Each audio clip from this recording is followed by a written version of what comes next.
Hoy! Sunog!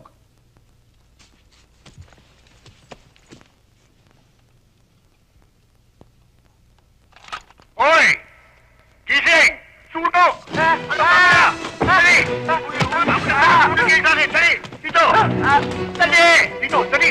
Tignan ninyo para kayo mga pagong. Dali! Dali kayo! Sige! Dito! Hoy! Ayan.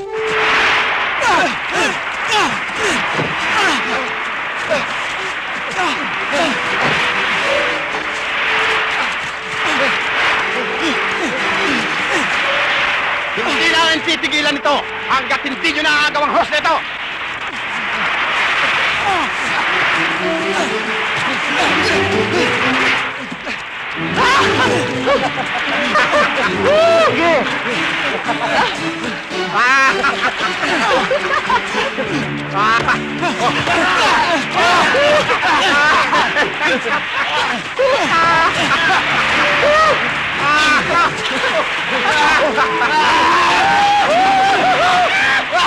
Hoy! Tama na yan! Dismiss!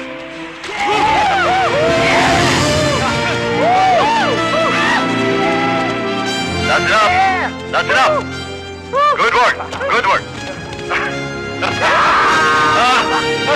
Okay! Ngayon nakatapos na kayo sa inyong pagsasanay. May pagmamalaki kong sabihin sa inyo na walang unit ng pulis o militar ang makagagawa na kaya niyong gawin. Pero ito'y simula pa lamang ng inyong mabigat na pakikipaglaban. At umaasa kaming hindi niyo bibigawin. Nagawa namin to dahil sa masikap niyong pagtuturo. Oo nga, sir. Oo nga, sir.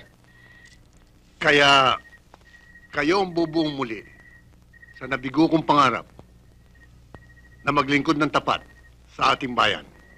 Tatawagin ko kayong Urban Rangers. Sir! Luto na, sir. Ano pa hinihintay mo?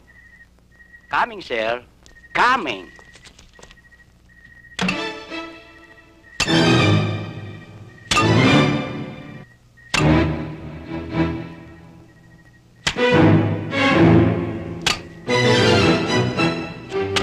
Okay ba, sir? Ayos. Sit down na, sir. Cheers. Para sa tagumpay ng misyon.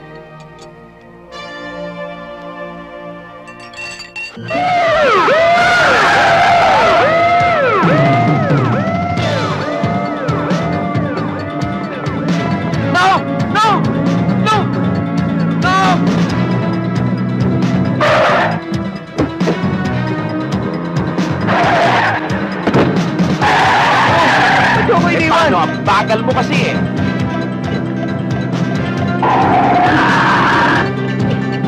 Oh, dito!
Pusasan mo!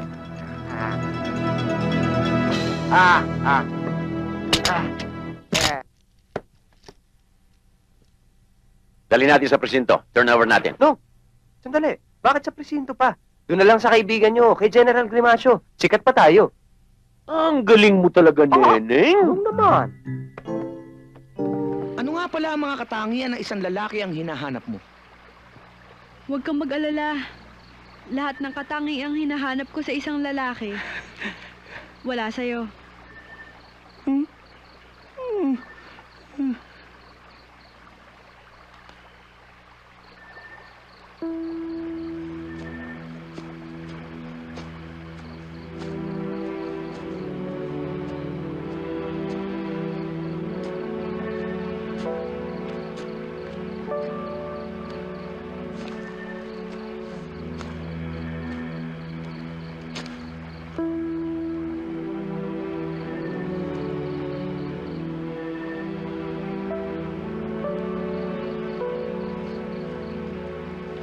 Alam kong pabigat lang kami para sa'yo.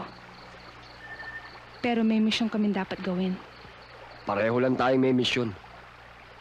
Hindi ka ba natatakot mamatay? Meron bang taong di natatakot mamatay? Kung ganun, ba't di tayo miwas?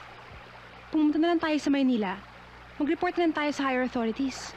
Bale wala nang atrasan to. Sa palagay mo ba, kaya mong ubusin ang mga kalaban mo? Alam mo ba kung anong sinasabi kong misyon? Ang misyon ko, ang pagpapatay ng mga hayop na yan. Ang mga sobra ng kasamaan. Noong araw, pag pumapatay ako, kahit konti nakukonsensya ako. Pero ngayon, wala akong nararamdaman kahit ganito kalit. Dahil mga hayop yung mga yan. Mga demonyo. Kung mamatay man ako, naniniwala ako na may isang bombong tatayo at itutuloy ang pinaglalaban ko.